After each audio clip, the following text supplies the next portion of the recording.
This story began in 2009 in a small provincial town that is not marked on any tourist map.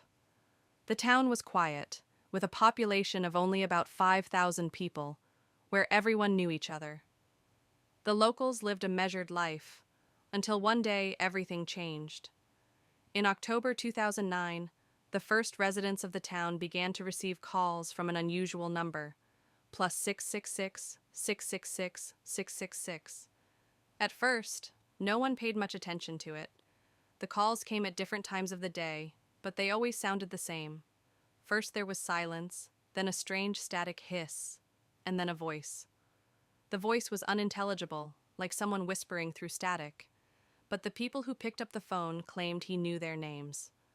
The first victim was an elderly man named Mikhail Petrovich, who lived on the outskirts of town.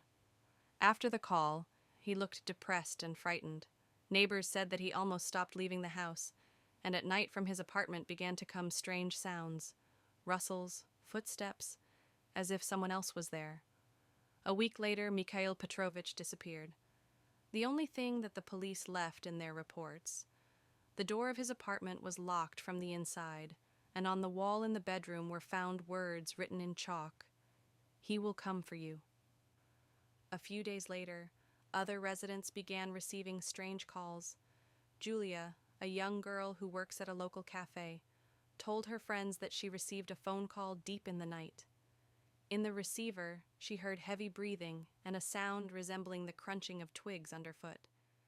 Then a voice spoke up, "Can you see me?" Julia hung up, but the next day she found an old cell phone on her doorstep. On the screen of the phone it read, "Tomorrow at midnight." Her friends tried to reassure her, but the next day Julia simply disappeared. CCTV cameras outside her house showed her leaving the entrance at 23:58. She walked as if in a trance and never looked back. The last frame captured her figure dissolving into the fog that suddenly descended into the street. When 3 people had already disappeared, the city police began to investigate. They found out that the number plus 66666666666 never existed in the databases. What's more, the calls didn't show up in the call detail on the phones. It's like they never even existed. One of the victims, a 16-year-old boy named Artyom, managed to record the voicemail message he received. A low, choppy voice can be heard on the recording. "You chose the wrong path. Now you are all damned." Artyom disappeared shortly afterward, but his phone was found in the woods near the city. A strange text was left on the phone's screen: "Count the days." The story attracted the attention of journalists, and a film crew came to the city. They, too, began receiving calls from this number. The host of the program claimed that after the call, she began having dreams every night where she wandered around the empty city, hearing footsteps behind her. A few days later, her camera crew stopped working, and the journalist herself quit and disappeared from the public space. After a year, the strange calls stopped. The town became quiet again, but there are still rumors about the events of 2009 to 2010.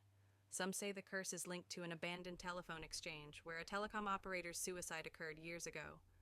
Others believe it is the work of a group of hackers who created a fear-mongering virus, but there are also those who are still afraid. One woman claims she recently saw the number plus 66666666666 on her phone screen again. She didn't answer, but now she is haunted every night by the feeling that someone is standing at her door watching her. And the big question is, if one day that number calls you, what will you do?